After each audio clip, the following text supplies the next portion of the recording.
अस्सलाम वालेकुम दोस्तों, आज है 7 मार्च 2024 और ये जो रोलर कोस्टर जिसके ऊपर हम सब सवार हैं, पाकिस्तान में फिलहाल एक दिन एक खबर आती है, दूसरे दिन दूसरी खबर आती है, मगर जो खबर इस हफ्ते के बीच में आई, ये इलेक्शन कमीशन ने जो एक बहुत बड़ा एक आप फियास्को इसे कह लें, एक फॉपा कह लें कि पहले तो रिलीज की उन्होंने फॉर्म 45 एक माह गुजर जाने के बाद तकरीबन इलेक्शन से 8 फरवरी से, और फिर रिलीज करने के बाद जब डाउनलोड हुई ये पता लगा कि उसके अंदर कितने फॉर्म 45 डॉक्टर किए गए और किस तरीके से किए गए, और कंपेयर किया गया उन्हें with form 45 that the candidates had.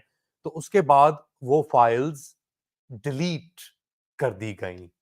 ये क्यों हुआ, कैसे हुआ, उन फॉर्म 45 ने हमें क्या बताया, इन सब सवालात का जवाब हासिल करने के लिए हम एक बार फिर हमारे दोस्त अमार राशिद ज्वाइन कर रहे हैं। ये पहले भी आ चुके हैं हमारे साथ शो के ऊपर। Ammar, thank you so much for joining us. First tell us, you've been comparing these form 45 for a few days now. What did you find? Give us the highlights of what you found. हाँ जी, thank you so much Ali, good to see you again. हाँ, जिस तरह आप बता रहे थे कि सबसे पहली बात तो इन फॉर्म्स की रिलीज़ के बारे में ये है कि ये जो एक्चुअल डेट थी, डेडलाइन थी इनकी रिलीज़ की, उससे तकरीबन 2 हफ़्ते बाद डाले गए हैं। तो इलेक्शन के 2 हफ़्ते बाद, जो कि 22 फरवरी बनता था, तब तक इलेक्शन कमीशन ने रिलीज़ करने थे। हम में से बहुत सारे लोग ये कह रहे थे काफ़ी देर से कि अभी तक ये कानूनी तौर पे इलेक्शन एक्ट के मुताबिक क्यों नहीं हुआ, तो कोई जवाब नहीं था इलेक्शन कमीशन की तरफ से। तो अब ये जब एक रिट पिटिशन जब इसके खिलाफ दायर की गई पेशावर हाई कोर्ट में, इस्लामाबाद हाई कोर्ट में, उसकी पेशी से पहले ये हमें लगा है कि उन्होंने फौरी तौर पे कर दी हैं ताकि उनको मज़ीद इससे जवाब तलबी ना देनी पड़े। तो एक तो ये डिले है, अभी तक अनएक्सप्लेन्ड डिले है, और हमें ज़ाहिर यही लग रहा था कि उस डिले के दौरान प्रिपरेशन हो रही है फॉर्म्स की, 45 की, टू रिफ्लेक्ट जो फॉर्म 47 के अंदर रिज़ल्ट इशू हुए थे 9 फरवरी को। तो उसमें जो हमें नज़र आया, अब ज़ाहिर है काफ़ी सारे लोगों के सामने है भी बात, कि क्लियरली जो फॉर्म्स ईसीबी ने अपलोड किए हैं फॉर डज़न्स ऑफ कंस्टिट्यूएंसीज़, उनके अंदर क्लियर साइंस ऑफ टैम्परिंग नज़र आ रही है। तो वैसे तो बहुत सारी मुख्तलिफ वाइड वैरायटी की टैम्परिंग हुई लग रही है, लेकिन जो मैंने अभी तक फॉर्म्स देखे हैं, जो मेरे साथ हज़ारों के हिसाब से लोगों ने जो एविडेंस खुद जो शेयर की है ऑनलाइन मेरे साथ, उसके हिसाब से 2 मेन मेथड नज़र आ रही हैं इन फॉर्म्स की प्रिपरेशन की, खासकर जो कंटेस्टेड कंस्टिट्यूएंसीज़ हैं उनके लिए। एक तो ये मेथड इस्तेमाल हो रहा है कि ईसीपी ने जो एग्जिस्टिंग फॉर्म्स थे 8 फरवरी के रोज़ के, उनको जो है मॉडिफ़ाई किया है। यानी कि जो वही वाले फॉर्म्स जो कि पीटीआई और दूसरे पार्टियों के जो कारकुनान को जो दिए गए थे 8 फरवरी को, जो कि बहुत सारे जिनमें से अपलोड भी किए गए हैं, उन फॉर्म्स के जो नंबर्स हैं, एक तो उनको तब्दील किया गया है। तो ये एक तो इस तरह से कि हमें बहुत सारे फॉर्म्स में नज़र आता है कि जो कुछ कैंडिडेट्स, खासकर जो पीएमएलएन या एमक्यूएम या इस्तेकाम पाकिस्तान पार्टी जैसे जो कैंडिडेट्स थे, उनके जो वोट्स हैं इन फॉर्म 45 उनके 100 कॉलम में या 1000 के कॉलम में फिगर्स ऐड की गए हैं। तो यानी कि अगर किसी को 90 वोट्स मिले थे, तो उसमें 1 ऐड करके 190, या 5 ऐड करके 590 कर दिया गया। या जहाँ पे कहीं 100 वोट्स थे, तो उधर 1000 का कॉलम ऐड करके 1100 कर दिया गया। तो ये एक बहुत कॉमन है। ये मुझे NA 128 जो सलमान अकरम राजा वर्सेस ऑन चौधरी की कंस्टिट्यूएंसी है, उसमें बहुत सारी एग्जांपल सर्कुलेट कर रही हैं कि उनके 70 वोट्स एक पोलिंग स्टेशन में ऑन चौधरी के थे, तो उसको या 170 थे, उसको जो है 970 कर दिया गया, 800 अच्छा, वोट बढ़ा दिया। ये बताएं, ये तो अपना ये सब चीजें हमने देखी हैं, ये प्ले आउट हो रहा है सोशल मीडिया पे, तो हम्म। प्ले आउट हो रहा है, मगर क्या जो स्मजिंग हुई या जो ब्लैंको इस्तेमाल किए गए इन फॉर्म 45 के ऊपर, क्या ये सिर्फ विनिंग और लूजिंग कैंडिडेट्स के ऊपर ही थे जो आपने देखा अभी तक? जो ब्लैंक्स उसकी तरफ मैं आ रहा था कि कुछ जगहों पे तो ये चेंजेस जो है वाइटनर्स के ज़रिए भी किए गए हैं। जो मैंने इसके एग्जांपल्स जो मोस्टली देखे हैं वो NA 238 कराची की सीट पे देखी हैं, जो हलीम आदिल शेख की जो सीट थी, उसके ऊपर खासकर ब्लैंक्स काफ़ी वाज़े तौर पे नज़र आ रहे थे कि पीटीआई कैंडिडेट्स के काम किए गए हैं। वो जो फॉर्म है, वो सबसे पहला वो फॉर्म था जो ईसीपी ने अपनी वेबसाइट से उतार दिया after few hours after uploading, because it was glaringly obvious that it was a tampered form, और काफ़ी वायरल गया था सोशल मीडिया पे।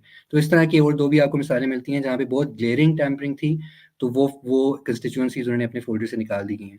तो लेकिन ये जो मैं अभी बता रहा था कि जहाँ पे ऐड किए गए हैं, और अमूमन ऐड और सब्ट्रैक्ट वही या तो इंडिपेंडेंट या पीटीआई के जो इंडिपेंडेंट कैंडिडेट्स थे उनके सब्ट्रैक्ट किए गए हैं, या जो पीएमएलएन और एमक्यूएम या आईपीपी या in some cases People's Party in Punjab उनके केसेस के अंदर इजाफा किया गया है। तो जहाँ जहाँ मैं बात कर रहा था इजाफा किया गया है, तो वही इजाफा फिर टोटल वोट्स में भी कर दी है। तो यानी अगर आपने एक कैंडिडेट के 1000 वोट बढ़ाए हैं वन ऐड करके, तो वही 1000 आपने टोटल वोट्स में भी ऐड करा दिए। अब इसकी वजह से बहुत सारे जो फॉर्म्स ईसीपी ने अपलोड किए हैं उनमें टर्न आउट जो है दे जस्ट अनबिलीवेबल, लाइक कहीं 99%, 95% टर्न आउट, 92% टर्न आउट। क्योंकि एक कंस्टिट्यूंसी में अगर 2000 वोटर्स हैं और आपने 1500-1600 का एक ही कैंडिडेट को फॉर्म 45 के ऊपर आपने डाल दिया है, तो फिर वो आपको फिर टोटल वोट्स कास्ट में भी ऐड करना पड़ता है। तो जिसकी वजह से we are getting insane forms, like north Waziristan के एक फीमेल पोलिंग स्टेशन के अंदर NA40 के 99% फीमेल टर्नआउट है, और उस 99% में से कोई 80% JUIF के कैंडिडेट को दिया गया है। और तो इस तरह की बहुत सी मिसालें हैं। NA88 खुशाब में एक पोलिंग स्टेशन है जहाँ पे 100% टर्नआउट है, और 100% टर्नआउट इसलिए कि 85% of registered voters have come out to vote for the IPP candidate. मतलब कि पाकिस्तान की शायद तारीख में 85% टर्नआउट किसी कंस्टिट्यूंसी में नहीं हुआ होगा, लेकिन इस केस में आईपीपी के कैंडिडेट के लिए सिर्फ 85% ऑफ रजिस्टर्ड वोटर्स ने वोट दे दिया है। तो बहुत सी काफ़ी ऑब्वियस से इस तरह के बहुत से केसेस हैं। तो ये एक तरीका कार अपनाया गया है जिसके अंदर एग्जिस्टिंग फॉर्म्स के ऊपर एक कैंडिडेट से बढ़ाए गए हैं, दूसरे कैंडिडेट्स के या तो कम किए गए हैं। दूसरा ये उनका तरीका है जो मेन जो देखा है मैंने कुछ कंस्टिट्यूंसी में, कि नए फॉर्म्स भरे गए हैं। तो जो हमें उन कंस्टिट्यूंसी यानी मैंने कुछ बुनियाद जो से ही न्यू जी, fill out. Absolutely new forms अभी अच्छा, फिलहाल उनको एक नज़र बात भी आ जरा रहा है। बताएं, जरा एक बात बताएं, क्योंकि आपके पास दो सेट्स ऑफ फॉर्म्स एसेंशियली है ना। एक तो जी, कैंडिडेट्स जो उनको मिले थे when the counting closed election night के ऊपर, जब आरटीएस रिस्पॉन्ड करना बंद हो गया था, और फिर ये जो अब ईसीपी ने फॉर्म्स शाया किए हैं, तो आपके पास एब्सोल्युटली। कंपैरेटिव सेट है एक तरीके से ना। Yes, so that's what I have been doing essentially, कि जो पब्लिक डोमेन में जो थे फॉर्म, जो कैंडिडेट्स के जो अपलोड हुए हुए थे, जिनको मैंने पहले से रिव्यू कर रहा था, उनको मैंने ईसीपी के फॉर्म्स के साथ जिन कंस्टिट्यूएंसीज के मैंने देखे हैं। सो फॉर इंस्टेंस NA47 के अंदर मैंने उसका रिव्यू किया था, सारा डेटा मैंने उसको पब्लिश भी किया था कि कितने, इट वाज क्वाइट क्लियर कि जो पीटीआई के कैंडिडेट थे शोएब शाहीन, उनकी वहाँ पे एटलीस्ट कोई 80,000 के लगभग की लीड थी। और पीएमएलएन के जो कैंडिडेट तारिक फजल चौधरी, उनको जो है फॉर्म 47 पे जिताया गया। तो अब उनके जो NA47 के जो ईसीपी ने अभी अपलोड किए हैं, एक तो आप उन फॉर्म्स को देखिए तो आपको नजर आते हैं, देयर लाइक ब्रांड न्यू, जैसे कभी किसी ने हाथ भी नहीं लगाया, not a single wrinkle on them. I mean I looked at many, I been a candidate myself, and आपके जो फॉर्म 45 होते हैं वो बड़े रिंकल से और नजर आ रहा होता है कि सबके सामने लाइक लिखा जा रहा होता है, पास राउंड हो रहे होते हैं ताकि हर कोई देखे। It's like very like use नजर आता है कि तो you can tell NA47 and also 46, 48, all the constituencies in Islamabad, उनके जो ईसीपी ने अपलोड किए हैं, वेरी अनटच्ड क्रिस्प फॉर्म्स। तो उसमें हम देखते हैं कि उन्होंने पिछले फॉर्म से एलिमेंट्स कॉपी किए हैं, जिनके अंदर ज़्यादातर कैंडिडेट्स के वोट्स भी कॉपी किए हैं, जो पोलिंग एजेंट्स के सिग्नेचर्स हैं वो भी लगता है कि कॉपी हुए हुए हैं, प्रिजाइडिंग ऑफिसर्स के सिग्नेचर्स भी कुछ केसेस में क्लियर नजर आते हैं। आपको पता चल जाता है कि ये ओरिजिनल सिग्नेचर है जो बड़ा फ्री हैंड में लगता है हुआ हुआ है, एक दूसरा सिग्नेचर जो बड़ा स्क्रॉल्ड किस्म का, an attempt to copy the first signature. So there's some clear cases that are there. I shared them on my on Twitter वो also. तो खैर Of, अपना सोशल मीडिया पे जाके ऑब्वियसली हम फॉलो कर रहे हैं, and we been mm, following you as well Ammar, thank you so much. और मेरे ख्याल से यहाँ पे एक इंपॉर्टेंट है कि आप एक इंडिपेंडेंट रिसर्चर हैं। mm, आपका यानी ताल्लुक बज़ाहिर तौर पे पाकिस्तान तहरीक इंसाफ से नहीं है यहाँ, mm. You know, but you been going through these meticulously individually. ये बताएं कुल, पहले तो कि कुल कितनी सीट्स की हम बात कर रहे हैं जहां पे ये टैंपरिंग नजर आई, first of all Hmm. Both NA और पीएस, अगर आपके पास एक एस्टिमेट है। और मोर इंपॉर्टेंटली, अगर इतना ही वाजे फ्रॉड करना था या स्मजिंग करनी थी या चीटिंग करनी थी, so then why go through the effort आपके ख्याल से, and then put it out? क्या हुआ वहां पे? So as far as the extent goes, so I ECP obviously day before yesterday उनके forms आए हैं, so I've only managed to go through about like 10-15 constituencies जो कि उन्होंने अपलोड की हैं, and उन सब के अंदर मुझे anomalies तो नज़र आ रही हैं। उससे पहले जो मैंने एनालिसिस जो पीटीआई और दूसरी पार्टीज़ के जो फॉर्म 45 जो इंटरनेट पे अवेलेबल थे, उनका जो मैंने जो एनालिसिस किया है, उनमें ज़्यादातर जो ट्रेंड्स नज़र आ रही हैं, I reviewed about at least 40 seats across Rawalpindi, Islamabad, North Punjab, some in Lahore, and then some in Sindh, particularly Karachi. And उन तमाम सीट्स की जो भी क्लेम्स की जा रही थी according to those form 45s, they were correct कि these 40 seats were largely were going to the PTI, which would have given them a simple majority in the National Assembly. Now, I'm not making a claim for the rest. I haven't seen them, but from the trend that I've witnessed for the 40 that I've seen, it's very likely that there's going to be also other seats that are likely to have been that for which the rigging claims are correct. if these So forms I mean, ever come out, in that so is, it's कि अगर ये निकलते so हैं. in that sense, I do think that this has happened on a very grand scale, and all election observers that I've spoken to. Sorry, I didn't get that. No, go on, carry on. I said कि अगर form निकलेंगे तो शायद पता लगे, मगर आप कह रहे थे कि जितने भी Mhm. इलेक्शन ऑब्जर्वर से आपने बात की, वो कह रहे हैं कि हर जगह पे ये हुआ है, which goes to the more pertinent question कि अगर इसी तरीके से ये सब कुछ करना था, मार्क्स डालने थे या इतना ऑब्वियस करना था, ऑब्वियसली जो बज़ाहिर तौर पे, then why Mhm. go through all this effort? और I फिर mean, I डालें suppose क्यों उस चीज को? there's two possible explanations for this. I mean, one is obviously we discussed this earlier that the result manipulation that took place on the night of February 8th and on the day of February 9th had to be done in a hurry, and it was done after polling agents had already been given the Form 45s for the constituencies. So essentially, they had to switch around results on a very large number of seats to be able to stop the PTI from getting a majority. And so, in to make up for those massive discrepancies, it did take this much time to complete new forms that reflect the Form 47 results that were issued on February 8th and February 9th. So I do think कि ये एक वजह है कि क्योंकि And discrepancies they इतनी still botched massive it हैं. up, and they still botched it up, and they Yeah, still and I think they botched would it. have taken much more time if there hadn't been the pressure from the courts also, and they weren't worried about getting penalized. But the other strand of the explanation that I have also heard, and I mean, I don't have any evidence for it, but I mean, it's worth thinking about, is that many of these returning officers, many of these the election का जो पूरा अमला था, I think many of them were not happy with the fact that they were being forced to change these results at the scale that they were asked to. And I think some of them may have simply not done a particularly good job of doing the manipulation in order to, it's as a form of protest, possibly in some cases as well. Especially if I'm looking at the white marker things, there is no way that an election commission officer is going to use a white marker on a green sheet and not expect that people will look at it and know that this has been forged. So so it's possible that some of the particularly shoddy work that was done by people as an attempt to say, look, we're not going to cover up the massive rigging that took place, and this is essentially the best we can do. So, I mean, I mean, again, it's not possible to confirm this, but I would understand this line of explanation as well. So, what's the role then of the chief election commissioner in all of this? I know, there've been calls for him to step down, to impeach him. उनका क्या किरदार है? यानी सिकंदर सुल्तान राजा साहब जो हैं, उनका Mhm. इसके अंदर क्या रोल है? कोर्ट्स की आप बात कर रहे थे, pressure from the courts. Is there really pressure from the courts? Because the Supreme Court feels like a black hole almost for all of these Mhm. petitions, and these can run Yeah. for years. हाँ हो गई, but what's the recourse?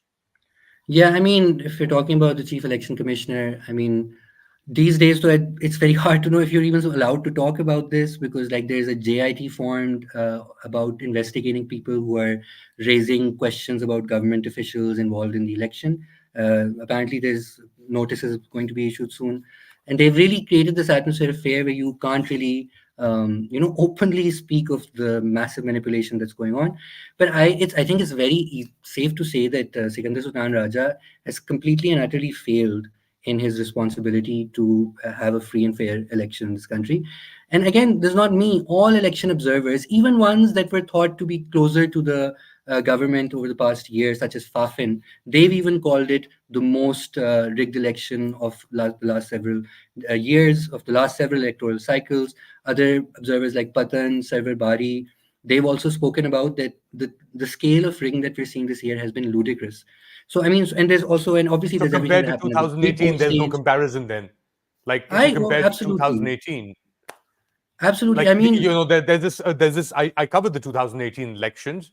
mhm, और ये कहते हैं कि जी हर election cycle के अंदर कोई धांधली होती है नहीं होती but I don't think I ever saw something like this and the blunders mhm, then to try to cover it up so mhm. blatantly and Yeah, I so mean, uh, I you know completely agree. a failed attempt. I think the comparisons with 2018 and this election are completely ridiculous at this stage. I think it's just a form of whataboutery to excuse what's going on right now. I mean, and you can compare it at every stage, whether you look at pre-poll rigging, worse this year than 2018, much worse. If you look at polling day rigging in terms of the networks being shut down, internet being shut down, polling not starting at so many stations, in many aspects, polling day manipulation was worse. If you're talking about post-poll, what happened on the Form Pre-poll 47s even vis-a-vis Form pre-poll was 45s. worse even pre-poll Yes, was worse absolutely. taking the Pre-poll, symbols polling and day, post-poll incarcerating was much people. worse. Absolutely. And then if you look at like the post-election scenario, the Twitter shutdown, like the attempted abduction of several candidates, the repression and crackdown on election protests.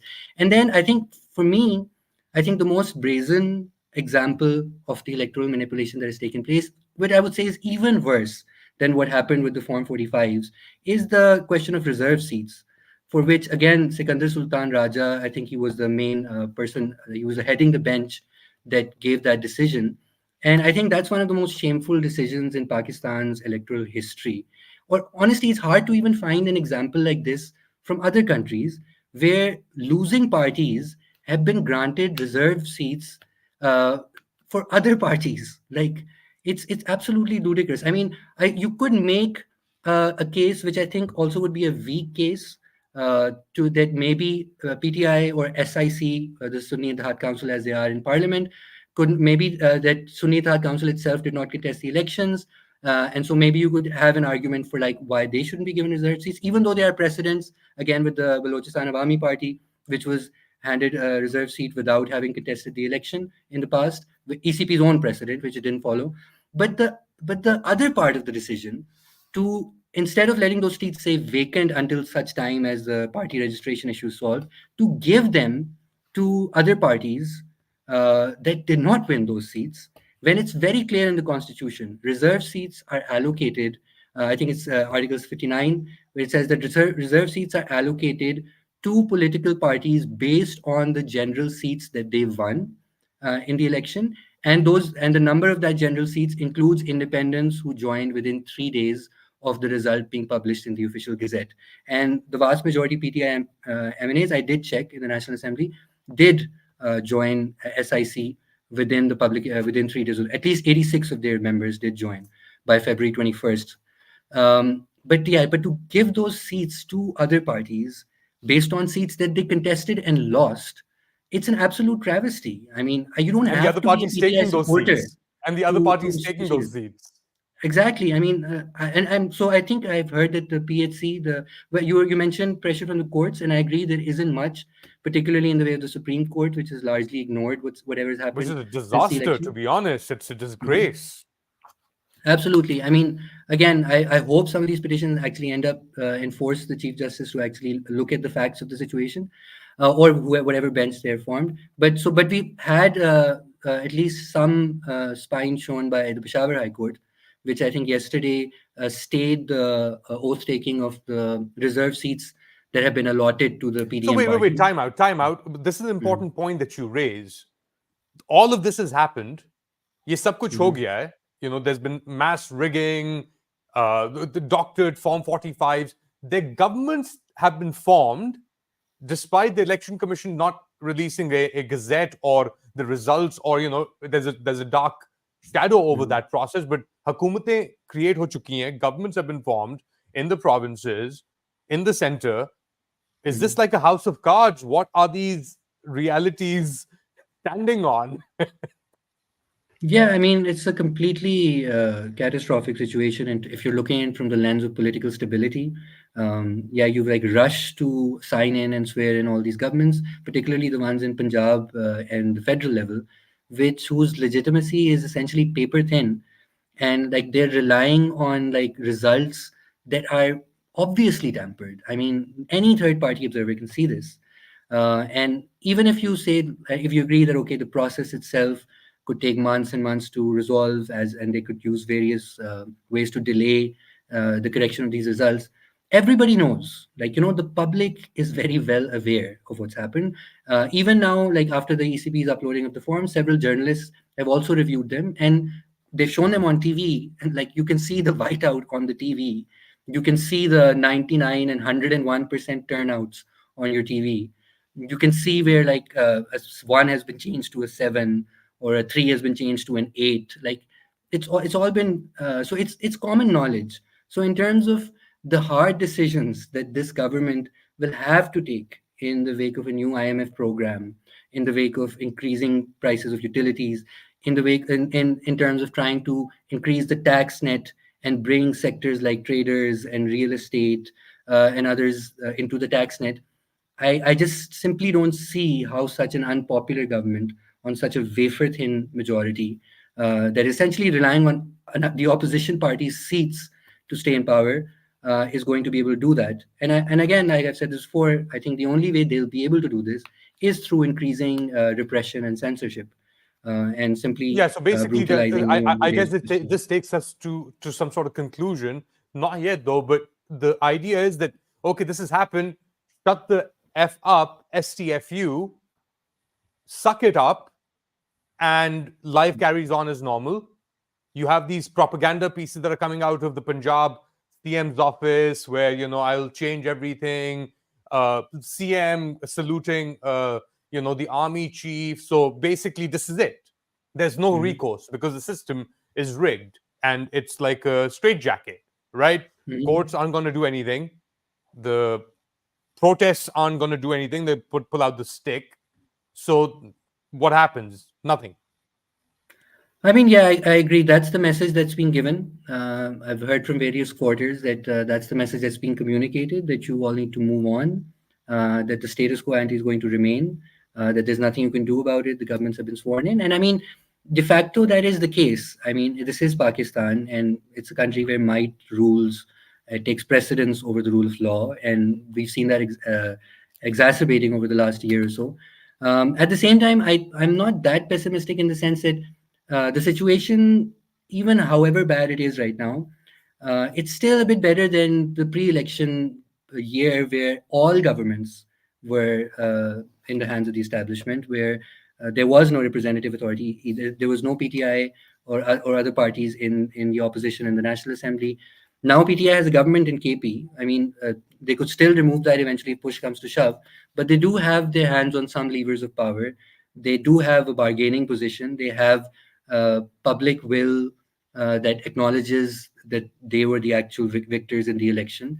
And again, these are not things that can be just brushed away, especially when you're looking at a scenario where we're still in the process of undergoing the worst economic crisis in this country's history, and in the process of reaching out to the IMF for a new program. And and we're going to have a summer coming up with high energy prices, high inflation. It's not, this is a country of 250 million people, a very multi-ethnic, diverse country, and it's not just like with this election. Even before the elections, we were seeing protests in Gilgit Baltistan, at the Chaman border in Balochistan, in Sindh, and so many other We don't even parts. know what's happening in Balochistan right now, to be honest. Absolutely. There's So something that's again, going this on is in a Balochistan. We're not getting those tinderbox. reports. Yeah. Absolutely. So I mean, they might be under the delusion that they can just, once they have all of these governments in their control, they'll be able to proceed I know as per there's usual. definitely something happening in KPK and FATA. I know that Hmm. just a few, like today, they took out, or last night, 3 individuals that had traveled from Afghanistan to Rawalpindi to carry out an attack on Adyala, where Imran Khan is being incarcerated. So मेरे ख्याल से चीजें इतनी मुस्तहकम नहीं है जितनी बज़ाहिर लग रही हैं. आपका पता नहीं इसके ऊपर क्या टेक है. अमार, फाइनली आई नो कि आपने जाना है, टाइम आपके पास कम है, मगर बताएं आपका क्या टेक है? चीजें वैसी हैं जो दिख रही हैं कि नहीं, कुछ और है No, I mean, I situation? think you use the term, the best term for this. It's a house of cards, essentially. It's a house of cards that's been like forced through by the establishment, and even the those at the helm of it. Many people at the helm of it don't want to be in power, and they are going to have to steer this country through one of the worst economic crises in its history, at a point when, in a year when you have some of the biggest debt repayments we've ever had due in a year, when exports are stagnant, when and the fact of the matter is, they have they have the bag. Like, you it's like you broke it, you bought it, you broke it, you bought it, right? You put yourself in this You break it, situation. you buy it. Now it's time to see how you can steer yourself out of it. But frankly, I don't really see any easy ways beyond actually accepting what the public uh, decided on the 8th of February. But it doesn't seem like they're going to be willing to do that anytime soon. They don't agree with you. Thank you so much. This was really enlightening. And we'll have you back. Continue the good work that you're doing. Again, Ammar Rashid, you can follow him on X. And I hope you have a YouTube channel or something that we can, or not, we can put those details down as well. Thanks again, Ammar. Well, there you have it. Comprehensive Ammar Rashid ne bataya hame ke what's been happening with this whole fiasco. It can best be described as a complete disaster of what we have witnessed in the past few days, ever since the 8th of February. Actually, the 9th of February as well, because that's when a lot of these results started coming out that were tampered with. Or please do like, subscribe, and share this content. आपके साथ दोबारा हाजिर होऊंगा. अपना ख्याल रखिएगा. अल्लाह हाफिज.